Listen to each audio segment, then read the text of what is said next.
Nah, untuk itu sebelum kita melakukan pemilihan, mohon izin yang saya bacakan tadi, apakah ada komentar, apakah ada masukan, kami beri kesempatan kepada peserta rapat untuk mengajukan atau mengangkat tangannya tentang tata tertib tadi. Baik, ada satu, monggo. Saya kayaknya punya 3. Mohon dicatat, Pak. Boleh nanti nyebutkan nama sama unitnya. Mungkin kesempatan pertama kita kasih 3 dulu ya. Pertanyaan. Boleh langsung ya, Pak? Boleh. Selamat sore, Pak Agus dan Ibu Kadis. Luar biasa, maksudnya hari ini bisa ada acara seperti ini, karena sudah lama sekali seperti itu. Maaf, nama sama unitnya, Mbak? Nama saya Ibu Yohana, unitnya C15007. Saya menambahkan untuk tugas Panmus. Dari yang Bapak bacakan A sampai O, kebetulan saya bekerja di bagian keuangan. Di sini saya tidak melihat apakah pertanggungjawaban keuangan, karena kita sudah pernah ada 2 pengurus. Pertanggungjawaban keuangannya itu di tim Panmus atau di P3RS yang akan terpilih, seperti itu, Pak. Karena terakhir dari informasi yang saya dapat untuk kepanitiaan pembentukan Panmus untuk masalah dana juga hanya di-cover oleh satu pihak, seperti itu. Terima kasih. Baik, terima kasih Bu Yohana. Ada lagi, satu lagi tadi Bapak-bapak. Jadi saya pemilik ya dari B005010 atas nama Ana. Saya mau menanyakan ya, kemarin itu kan kasusnya bahwa belum ada pengurus yang sah ya, karena memang belum semuanya, dua-duanya belum dicatatkan di Pemkot Bogor. Nah, saya mau tanya, ini sebenarnya jadi kan ada yang bayar ke paguyuban di Bank Buria, ada juga yang bayar ke pengelola. Tapi pada dasarnya sebenarnya bukan gini loh, konflik itu bukan antara pengelola dengan pemilik. Ya, itu perlu dicatat. Jadi ini ada 2 kubu yang sama-sama pemilik. Itu bayar satu pihak itu ke pengelola, satu pihak itu ke paguyuban. Nah, ini saya pikir di sini harus ada juga keterwakilan dari para pemilik yang juga bayar ke pengelola, bukan artinya pro pengelola ya. Jadi di sini bukan konflik itu terjadi antara pengelola dengan pemilik, tapi ini kita udah terpecah belah antara pemilik yang bayar ke pengelola dan bayar ke paguyuban. Jadi bagaimana supaya ini kita juga pemilik yang bayar ke pengelola itu bisa diakomodasikan, jadi sama-sama bisa diakomodasikan baik dalam Panmus ataupun pengurus. Jadi kalau menurut saya memang sebaiknya itu kita kolaborasi, karena di sini kita dua-duanya pemilik loh. Walaupun saat ini mungkin sebagian masih bayar ke pengelola. Jadi bukan berarti kita itu dianggap pengelola gitu lah.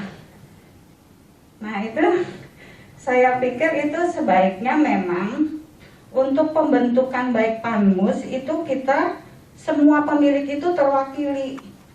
Juga untuk pengurus, kalau saran saya sebaiknya tuh separuh-separuh gitu loh. Jadi kita benar-benar bergabung, nggak blok-blokan lagi. Dan kemudian saya juga minta, karena ini kan dua-duanya belum sah ya, tapi sudah menarik IPL. Nah, saya inginnya itu ada audit untuk kedua belah pihak pengurus, baik pengelola. Jadi bukannya apa-apa ya.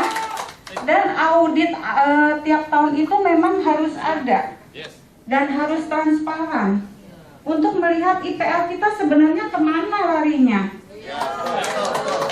Jadi baik yang pengelola, pengurus dari pengelola yang tidak sah, juga pengurus dari paguyuban yang juga sama-sama tidak sah karena belum tercatat dua-duanya itu di Pemkot, itu saya minta diaudit. Dan itu menurut saya suatu keharusan ya, karena di mana-mana organisasi selalu itu ada audit tahunan. Jadi itu yang utama. Jadi kita tahu kemana IPL kita. Karena pada dasarnya walaupun kita bayar ke pengelola atau paguyuban, kita sudah bayar. Jadi kita berhak menuntut kemana pertanggungjawabannya. Begitu aja. Terima kasih.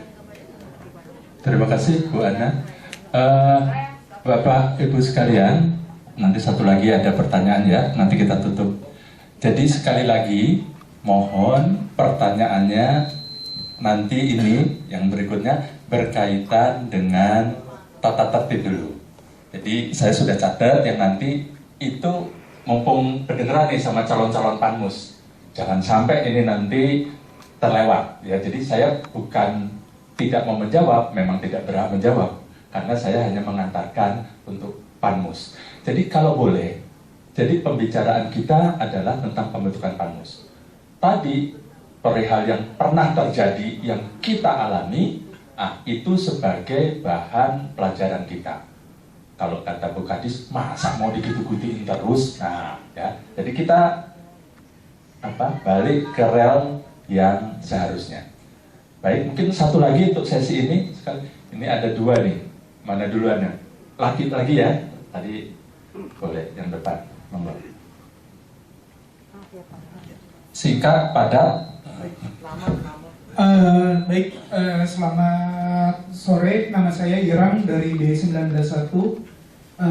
Jadi pertama saya baru sadar sekarang juga sih bahwa si Panmus ini ternyata termasuk di dalam tugasnya adalah penyiapan tata tertib penghuni dan juga untuk menyiapkan rancangan program kerja. Jadi nanti si pengurus hanya menjalankan. Artinya kan peran si Panmus ini besar sekali dan menurut saya berarti di mekanisme pemilihan Panmus nanti berarti juga di situ harusnya langsung ditanyakan komitmen para pengurus tersebut terkait dengan peraturan tata tertib itu kan ya. Karena yang saya ketahui sampai sekarang karena kita belum pernah ada perubahan tata tertib, saya masih asumsikan buku tata tertib yang saya pegang sejak saya beli apartemen itu masih berlaku. Dan sampai sekarang saya lihat pelanggaran tata tertib di situ sudah banyak sekali, termasuk tujuan penggunaan unit dan lain sebagainya. Jadi mungkin saya hanya memastikan di situ. Jadi supaya kita tidak terburu-buru di sini dan apakah di sini kan lamanya kita lakukan musyawarah di sini kan hanya sampai jam 4 di jadwalnya. Kalau misalnya sampai jam 4 tersebut tidak ditemukan mufakat, kira-kira aturannya seperti apa? Karena itu aja. Terima kasih.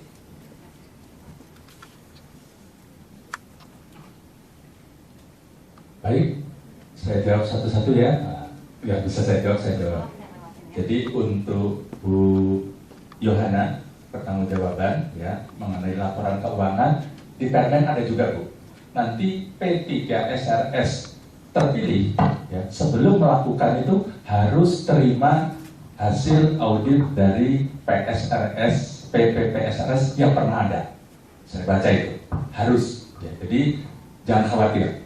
Ya, kita sebagai pemilih bukan menuntut, memang sudah diarahkan. Jadi harus dapat. Kasihan P3SRS-nya yang akan jalan kemudian ya kalau nggak punya itu.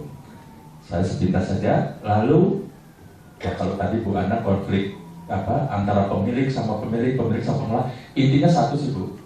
Kita ini ibaratnya yang punya rumah, kita yang ngatur pengelola.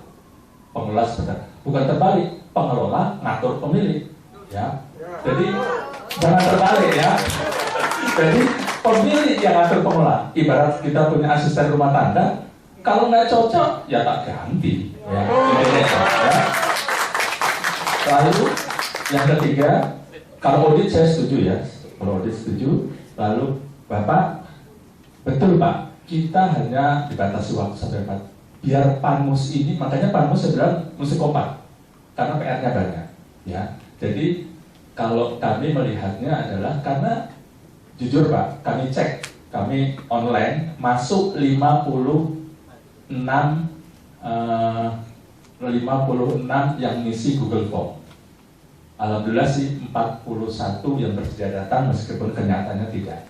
Di situ kita minta supaya nggak repot, upload SHM atau akte jual beli atau PPJB yang di depan notaris dengan berbahasa. Itu satu. Oh iya dia pemilik. Kedua, kakak. Kenapa kakak? Karena bisa jadi yang punya bapaknya, yang tinggal anaknya. Nah, kalau dia mau hadir boleh, tapi di dalam satu kakak. Yang ketiga, KTP. Dari sekian banyak, kemarin saya baru lihat hanya 6 yang ber-KTP Bogor Valley. Ini ada Pak Lurah, Pak RW di sini ya. Nah, bisa jadi kalau mau jadi ngurus di sini apa semua, tinggallah di sini, biar nyaman gitu ya. Ngelola ya. Jadi pengurus, monggo silakan. Jadi sekali lagi, betul sekali Pak. Jadi apa yang disampaikan Bu Kadis, yang tinggal di sini, yang punya hak untuk dipilih jadi Panmus. Nah, bagusnya dalam musyawarah ini, kami yang di sini, kami tidak boleh jadi Panmus. Karena sepakat itu, ya. Kami pemilih tapi nggak boleh jadi. Sebaliknya, yang Panmus nanti tidak boleh jadi ketua P3 SRS, bukan? Jadi kita ini cuma ngantarkan aja, Pak. Ya, jadi seperti itu. Jadi insya Allah mudah-mudahan selesai Pak. Dari sekian banyak, masa sih cari 7 nggak ada gitu ya. Jadi sekali lagi